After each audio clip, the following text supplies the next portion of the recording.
Right now, I'm challenging myself to see if I can make 128 Regulation H teams that are each different from one another over the course of 128 days. Why 128, you might ask? At the end of the 128 days, we're going to do something special where we battle every team against each other in a single elimination bracket to see which team emerges on top. There will be some competitively strong teams, there will be some gimmick teams, and there will be some probably a good number of goofs and gaffs in there, so if you want to follow through to the end, subscribe so that you can keep up with each day. But without further ado, let's move on to day 23. Alright everybody, welcome back to another video, and in today's video, we are going to be going over a theme tune that I made based on the YouTube channel Game Grumps. The Game Grumps are probably my favorite channel on YouTube, and I just think that their comedy is great. A quick summary of Game Grumps is it's two guys named Danny and Arin that kind of play all kinds of video games, and they've had some Pokemon playthroughs that the Fire Red Leaf Green one was a super funny one. I was actually watching that earlier today in reference for this video, and I was just laughing so hard while they were doing the first Blue Champion fight. So funny. But I made these 6 Pokemon that all kind of work together to form an actual team, so let's get into it. First off, we have Gengar, who represents the fact that Game Grumps are actually an Easter egg in Pokemon Let's Go, if you don't know. The Ghastly Haunter and Gengar Specialist trainers that are in the game once you beat it are named Arin, Danny, and Ross. I don't know which one is specifically named which one, but Ross is also another person who's involved with Game Grumps. So they're a direct Easter egg in the Let's Go game, which is actually pretty interesting. So we have Gengar here to represent that. And this Gengar set is going to be using our 2 dual stabs and our Shadow Ball and Sludge Bomb for some good damage, but we also have the Will-O-Wisp for dropping the physical base power of our opponent's moves into one slot, and we have the Destiny Bond to guaranteed take out whoever our attacker is, which is pretty handy because we have some pretty good disruption tools in the Focus Sash, which allows us to take at least 1 hit, and we also have the Cursed Body on Gengar, which is its only ability since it no longer has Levitate, but Cursed Body gives you a 30% chance of disabling a move for a while, and since we have the Focus Sash on Gengar, that means that we can have 2 30% chances to disable a move, which will come up. It says help support some of the Pokemon later on in the strategy, but getting that disable into a Pokemon that has Choice Specs, for example, and brings us down to our Focus Sash is really nice because it pretty much just bricks that Choice Specs or Choice Scarf or Choice Band Pokemon for a while. And even if we don't get the Cursed Body to activate the Destiny Bond, it can come through for us, since Gengar is relatively pretty fast against all things in the format. Next up we have Splart the Pikachu. Splart the Pikachu comes from the Fire Red Leaf Green playthrough. And you might be wondering, why Pikachu instead of Raichu, even though Pikachu was the one that they used during the playthrough and I don't think that they ever evolved it. Pikachu does have its own benefit over Raichu in the fact that we can use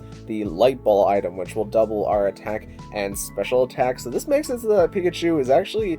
already pretty decently fast in the meta, but it also makes it that it can hit pretty hard with its main signature stab Thunderbolt, and then we have good disruption tools in the Fake Out and the Nuzzle, and then Quick Attack actually has some pretty good power behind it whenever we're using the Light Bulb, so that allows us to pick up some quick KOs in places where other Pokemon in this team may not fully get the KO. And our static ability makes it so that whenever Pikachu gets hit, it has a 30% chance of paralyzing the Pokemon that it just made contact with, so if we can't nuzzle him, we can at least get the static paralysis, which is handy in some scenarios. Next up we have Steve, the Venomoth, who was a Venonat previously, but Venomoth is kind of here to serve as our replacement for Beedrill, since we don't have Beedrill in the game. And Beedrill, I believe, is Arin's favorite Pokemon, but it was a very central Pokemon during the Fire Red and Leaf Green playthrough, so we're replacing a Gen 1 Bug Poison type with another Gen 1 Bug Poison type. And Venomoth is kind of nice because it has the Shield Dust, which means that we won't be feeling the secondary effects of any moves, like getting speed dropped by Icy Wind, or most notably getting flinched by Fake Out whenever we have Shield Dust. So this allows us to use Venomoth in a pretty nice scenario where we can Sleep Powder into a lot of opponents and put them to sleep, even though they expected us to get faked out on that turn, and we have good stabs in Bug Buzz and Sludge Bomb, and we can increase our speed, special attack, and special defense with the busted Quiver Dance. And I wasn't quite sure what item to put on Venomoth here, so I just gave it a Citrus Berry, but as you can see with the Light Ball, and eventually we'll get to Stantler with its Eviolite, there's a lot of items that you can use on this team that aren't necessarily being taken, so feel free to swap out the Citrus Berry. Next up, we have Mr. Mart, the Golduck. Now, this is the only viable Pokemon that they brought to the Elite Four and the Fire Red playthrough that I could actually use in the game. Since they brought the 3 legendary birds who aren't in this format, Beedrill and a level 45 Rattata, and thankfully Rattata isn't in this game because I would have loved to use Rattata. But Golduck actually has its own little niche here with the Cloud9 ability, which will negate the effects of weather as long as Golduck is on the field. And we have the Simple Beam, which makes it so that we can target a Pokemon and we can change its ability to Simple. And what Simple does as an ability makes it so that all of your stat boost and drops are doubled. So if you were to use Sword Stance, you would go to being +4 attack instead of being +2. If you were Intimidated with Simple, then you would go down to being -2 instead of just -1. You kind of get the idea. But for Golduck, we also have the Muddy Water to maybe create a little bit more variability where we get the accuracy drops on Muddy Water, but also Muddy Water is just good stab spread damage. And we have the Clear Smog, mostly to counter Dondozo, but also to mitigate anything else that wants to build up against us. We can get rid of their stat boost with Clear Smog. And the Covert Cloak is going to be making it so that we don't feel any secondary effects. And our Terra type of Steel saves us from getting hit by Grass type moves, mostly. Next up, we have Stantler, who is Danny's favorite Pokemon, I believe. I think Danny's definitely spoken pretty highly of Stantler. I just can't remember if it was exactly his favorite. But this Stantler set is a little strange because we have both Calm Mind and Curse, which allows us to get special attack and special defense boost, and attack boost and defense boost. And with all this boosting, we might as well be stored power, so that way we can click Calm Mind a bunch and then get off good stored power boost. And then with the Simple Beam on Golduck, we can use side Simple Beam into Stantler and then make it so that Stantler gets a lot of stat boost very quickly, and then the rest will make it so that we can heal ourselves over time once we have these stat boost up. And as long as we get rid of enough Pokemon on the opponent's team that could break Stantler or get rid of its stat changes, like a Pokemon that can have Haze or a Pokemon that can get crits 100% of the time, then Stantler can be pretty good to wrap up the end game. And even if we come up against a Pokemon that is a Dark type or has Dark as one of its typing, we can save our Terra for Terra Ghost, and then once we're Terra Ghost, Curse will change so that it no longer increases our attack and defense and lowers our speed. It will make it so that the opponent loses 1/4 of their health every turn whenever we lose 1/2 of our health. So if we get up our defense boost against something and then we go for our Terra Ghost Curse, that's another way to get Stantler out of the endgame. And Stantler's not a fully evolved Pokemon, so we can run the Eviolite on it, and with the Intimidate ability, it makes it even easier for us to go for that Terra Ghost Curse, as we've already dropped the opponent's attack, and if we're in the late game and we get the Intimidate on them, then it's going to be hard on them to remove the drop. And lastly, we have Soon, the Blaziken, from their 20-part Pokemon Emerald playthrough where they chose Torchic as a starter. This is very early on in Game Grumps, whenever Jontron was still one of the Grumps. But soon the Blaziken over here is going to be doing some pretty basic Blaziken things, as we have the Flare Blitz for doing good stab fire type damage, and we have Close Combat for doing good stab fighting type damage, and we have the Sword Stance to boost our own attack, and with Protect we can pretty much guarantee that we get at least one speed boost going off, so that Blaziken is going to be super fast, and with 132 speed we don't outspeed everything in the format, but we outspeed enough things in the format. And also the Clear Amulet makes it so that we won't be getting our attack dropped by things like Intimidate, or any of our stats dropped for that matter. But yeah, that's the entire basis of how the team is. Let's get into some battles. Okay, so this battle is against a slightly adjusted version of this team, where I'm not quite sure what I changed between movesets, but I know I changed a few things. But the opponent's team is very obviously some range shenanigans, but they also have Talonflame for speed control, and they have Clefairy for redirecting. So a lot of things that I don't necessarily want to see on this team, where I kind of want Pikachu to deal with all of their water types. But the battle begins immediately. Pikachu and Stantler, and they bring Gyarados, which is good because we threaten Gyarados. And what I should have done during this turn is I should have just faked out the Kingdra and then started getting set up with Stantler, but I did think there was a possibility that they were going to be Dragon Cheer with Gyarados and then make a full crit Kingdra. So I ended up swapping Stantler out for Gengar as they swap in Pelipper, and that activates Kingdra's Swift Swim, which I didn't consider as a possibility at the time. And they fall into just Muddy Water and Pikachu dies in one hit because, of course, Pikachu does. It's a Pikachu. And Gengar's accuracy is decreased, but I decided to get Venomoth to a point where it can maybe live as we dodge the Muddy Water with the Venomoth, but we get to disable the Kingdra's Muddy Water, and this causes them to be in a bit of a weird spot, because now we get to bring back in Stantler, and they swap out Kingdra, which leads me to believe that they're actually choice specs on the Kingdra, and we just lock them into struggling. And Stantler's confused, and Stantler hits itself in confusion, which was not what I wanted to see, because I wanted to get the special defense boost with Stantler there, since we just broke the Talonflame's Gale Wings, which means that was slower, but now Kingdra is going to come back in. And this time at least we get the Calm Mind off of Stantler, but now they get to bring back in Pelipper, and a Helping Hand Kingdra, and we Giga Drain Pelipper for at least some damage, as the Draco Meteor is going to take out Venomoth, now that it is a Dragon type, and we're just Calm Minding with Stantler, because that's our only point that we can use to get out of this game. It's the Stantler 3v1 at this point. We're just going to keep continuing Calm Minding, as Kingdra misses the Draco Meteor, but it probably wouldn't have done too much, because Kingdras currently have special attack, and we have 2.5 special defense. And we go for Stored Power into Gyarados, because we need to start dealing damage, but unfortunately the Stored Power does exactly just outside of a 2-hit KO. They decided to bring in Kingdra now that has a special defense boost gone, and I just wanted to get rid of Pelipper, but they decided to swap back in Kingdra, and they actually have Terra Dark on Gyarados, so you might think that the game is over at this point, because we have used our Terra on Venomoth, and we don't have a way to hurt Gyarados anymore. However, we see the Helping Hand coming from Kingdra, and they miss, thankfully, and now we get to store power into their Kingdra. They Hurricane with Pelipper, and they Muddy Water with Gyarados, but we get to rest, which means that we can heal off the paralysis, and our Spadef is so high that as long as they don't crit us, we're in a pretty good spot to get rid of Pelipper. So we just kind of play the turns out here for a bit. They're Helping Hand and Gyarados, they really should be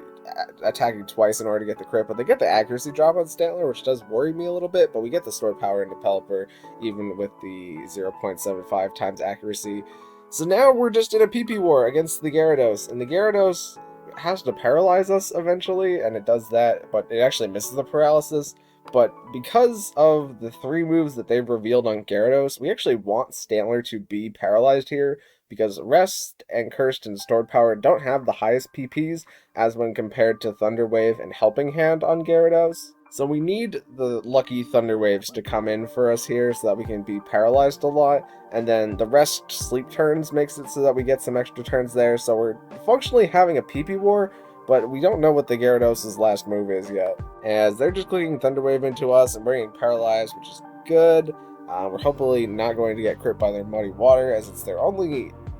move that they can actually use to crit us, and critting us wouldn't end the game, but it would make it a lot harder to come back, as we'd have to rest like immediately. Stantler's just wasting time being paralyzed, and we go for the rest just because I really don't want to get crit with the Muddy Water, and they just keep clicking that Muddy Water, and we're going to spend a turn of sleep, as if they do get to a point where they run out of attacking moves, it means that our rest isn't going to be able to put us to sleep anymore, because it's going to fail. So we can't stall turns that way, but they're still Thunder Waving us, which we can rest those off. So as long as they Thunder Wave us, then we could put ourselves to sleep using the rest. And they're just clicking Muddy Water, and we're just wasting time. And now we're going for Curses, because we might as well get that defense up for whenever the Gyarados starts struggling, if the Gyarados starts struggling. But it's eventually that the opponent decides to give up, because it's going to be a long PP war, and they just decide to quit this battle since it's so low ladder that they can probably just beat somebody else. But we never got to find out what that 4th move was on the Gyarados, which kind of leads me to believe that it was something like, I don't even know what the 4th move would be, but something that really didn't help them, maybe like Taunt? No, they would have used Taunt if they had Taunt. But yeah, I know I changed some things on the team, but this is this general gist of how the team works. Up next, we have a battle against a team that has a lot of good offensive options into us, as they have things like the Dragapult and the Primarina, which can do a lot of spread damage, and they also have the Farigiraf for Trick Room things, since a lot of Pokemon on our team are especially fast, so getting Trick Room up is very beneficial for the opponent. But let's just let this one play out here. So they start Dragapult and Primarina, and I start Gengar and Blaziken, and they go Terra Ghost with Dragapult immediately, and they decide to Terra Blast into Gengar, but Gengar lives it because we are Focus Sash and goes for the Destiny Bond, and thankfully Primarina went for the Hyper Voice, which means that the Destiny Bond is going to catch the Primarina as we get it disabled, but the Primarina goes down, which is pretty nice. And now it's Dragapult and Mousehold versus Blaziken and Stantler, and we're going to close combat into the Mousehold, which is going to take out in one hit. And we are faster than Dragapult right now, which leads me to believe that they are Adamant Dragapult,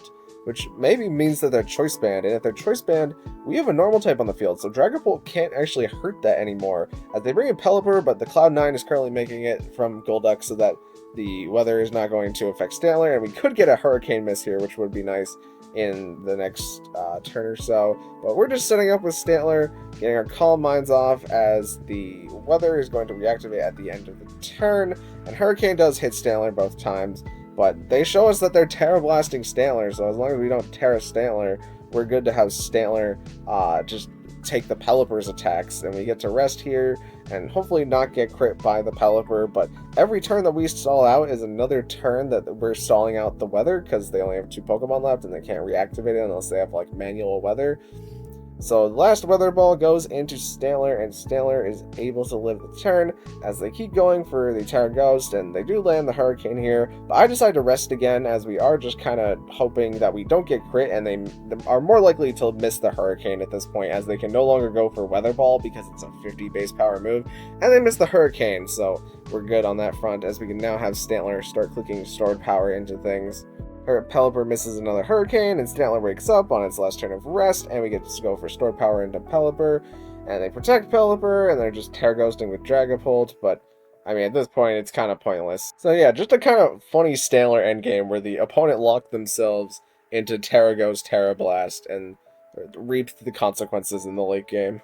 So this battle is against a team that has a lot of offensive pieces. They have the Palafin, the Goldango, and they have the Annihilate, but they also have the Murkrow, which could Prankster Taunt, but it can also Tailwind things. And the Amogus for putting everything on our team to sleep is not great. And Incineroar is, you know, always just such a good disruption tool. They lead Palafin and Murkrow, and we lead Gengar and Stantler, and we get the Intimidate into Palafin, which is good to see because that means we can Intimidate it later. But I decided to switch out Stantler for Pikachu, hoping that we can use Pikachu in the next turn to either fake out something or threaten super effective electric type damage.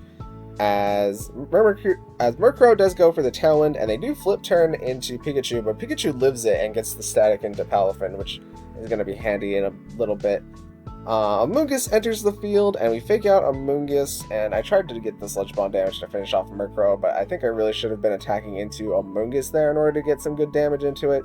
Annihilate is going to protect, as I tried to Will-O-Wisp into it, but we do get to Nuzzle into the Amoonguss, and the Amoonguss is going to put Gengar to sleep, which is a little tedious, but they Rage Powder with Amoonguss, and they Rage Fist into Pikachu, and we don't get the static into Pikachu, which is too bad. But now we get to bring in Venomoth here, and Venomoth goes for the Bug Buzz into Amoonguss and gets the special defense drop, which is pretty nice, but they get the Spore into Venomoth for free, and they just keep Rage Powdering, and at this point, Gengar's been asleep for the full 3 turns, which is rather unfortunate, as we really need Gengar to wake up. They Rage Fist into Gengar, which procs our Sash, but we get to disable the Rage Fist, which is nice, as that gets to slow them down here a little bit. We Shadow Ball into Amoonguss, and that takes it out, and Venomoth wakes up first turn here and gets the Bug Buzz into Annihilate, but we didn't necessarily want that because we need Annihilate to not get Rage Fist procs, and Annihilate just goes for the Bulk Up, seeing as it has no real threat on the field, and it's currently disabled into just clicking not Rage Fist. I try to get the Will-O-Wisp here, and Murkrow goes for the Icy Wind, which I guess I should have tried to pick off KO into Murkrow instead of trying to attack an Annihilate, since we've kind of slowed the Annihilate down for now, but Bug Buzz is going to be able to pick up KO into Murkrow, and now it is going to be Stantler and Palafin versus, or Stantler and Venomoth versus Palafin and Annihilate, as the Intimidate activates Annihilate's Defiance, so we're already not in a good spot, and I decided to Terra Ghost with Stantler here since they can't Rage Fist us right now, and I made a misplay here, I will admit. That was, I wanted to go for the Curse, but I forgot that the Terra Ghost Curse would activate the second that I went for Terra Ghost. But we do Curse the Annihilate, which isn't the worst thing in the world, This Palafin takes a Paraturn. They Jet Punch into Stantler, but it doesn't do too much damage. And we Bug Buzz kind of uselessly in the Palafin. As Annihilate wakes up first turn and gets to go for the Rage Fist. And at this point, the game is just kind of over because I clicked Curse again into Palafin since we kind of needed the Palafin to also die. Like, Venomoth wasn't doing much damage into it. So if I was to play that game differently, I think what I definitely should have done is I should have just played the Curse without Terra-ing on Stantler, since we would have been immune to the Rage Fist, and that would have made it so that the Annihilate would have to have bulked up a little bit more, but since we restored power, it would be easier for us to get rid of the Annihilate, and then we would just have hope that the Palafin didn't have Haze, and that it takes more Paraturns so that it can't do too much damage to us. But then again, if the Palafin hazes, it also means that it gets rid of Annihilate's boost. So kind of hard to say how the end game would go if we both work to our ideal end games there, but I definitely messed up my plays during this game. Here we have a battle against a pretty thought-provoking snow team, as they have the Ninetales and the Baxcalibur, which is a good snow component, but nothing else on this team really reads snow to me, and they also have 2 grass types, Incineroar and Feraligatr, so a pretty wide variety of mons, I would say. The game starts and they decide to bring in Feraligatr and Breloom, as I decide to bring in Pikachu, and Venomoth and Pikachu just KOs Feraligatr in one hit, which is awesome, and Bug Buzz does a lot of damage to Breloom, and they get this Spore into Venomoth as Baxcalibur is going to come in, but we get to use our Quick Attack to pick off Breloom, as they high horsepower with Baxcalibur, but we get the Paralysis onto it, which is really ideal for Pikachu, as now Stantler gets to come in and intimidate both, and they intimidate us back, but the Intimidate does not matter for either of our mons, and it much more matters for each of their mons, as they're trying to deal damage into Stantler, and I'm just trying to get Venomoth to wake up so that we can put Incineroar to sleep, and we're just going to start clicking Curse with Stantler, as that's our real out here, and if we get a Paralysis or a miss on the high horsepower from Baxcalibur, then we're going to be in a great spot to win this game. No Paralysis turns yet, but we go for the Curse there, and the Curse is going to give us double defense, and thankfully Incineroar is still staying asleep. We got the full 3 turns of sleep that we really needed to gamble on, and we get the sleep off, which means that we can rest, and we get the Paraturn on Baxcalibur, so we were extra guaranteed to live that turn. And Incineroar actually reveals that it's Darkest Lariat, which means that it's immune to the defense boost that Stantler is having. However, the opponent kind of understands that the game is over at this point, because we can use Venomoth to Bug Buzz into Incineroar to take it out here, and we have Gengar in the back, and Gengar can definitely handle Baxcalibur, or at least force a position where they have to take out Gengar, and then we could just Destiny Bond, and since they only have 1 Pokemon left, and Stantler is still alive, we can Destiny Bond with Gengar in order to get rid of Baxcalibur and win the game that way. And lastly, we have a pretty ideal 2-2-2 team here, where they have the Dondozo Tatsugiri as one of their 2s, and then they have Murkrow and Goldango as another 2, and then they have Armarouge and Indeedee as another 2, so pretty threatening and pretty hard to outpredict a lead here, and most of the time, the team that I have should flat out just lose to Indeedee Armarouge, because we can't really beat Expanding Force. But let's just let this one play out here. They do lead Indeedee Armarouge, and I led Gengar and Venomoth, hoping that that was going to be the case, as Indeedee's going to follow me, and we get the Sludge Bomb into it, and that gives it the poison, but the Bug Buzz is going to pick up KO on Indeedee, and Armarouge goes for the Expanding Force, so it's good for us that they decided not to set up Trick Room, as we do lose Venomoth here, but they bring in the Dondozo, and Stantler gets to intimidate the Dondozo, which means that's not Clear Amulet or Oblivious. And they decide to form full Dondozo here, but Gengar is still faster than Dondozo, and we go for the Destiny Bond. And they wanted to take out Gengar because they read it as the threat. And Curse Body does activate, but we get to take down Dondozo as full Dondozo, which is awesome. And now we have the Golduck and the Stantler left in the background, and Stantler has its Calm Mind boost, so it's a little bit better into this Tatsugiri and Armarouge endgame here. We protect with Golduck because I wanted to see what they would do, and they Icy Winded to try and drop Golduck's speed, and they Energy Balled into it, which I just do a little bit of chip with stored power there into Tatsugiri. And at this point, I decide to do the actual Simple Beam strategy, so we make Simple Stantler, and for that, Golduck is going to go down, and we get to do the Calm Mind, so now we're at a pretty good Spadef point where they have to crit us, and they do crit us with the Icy Wind there,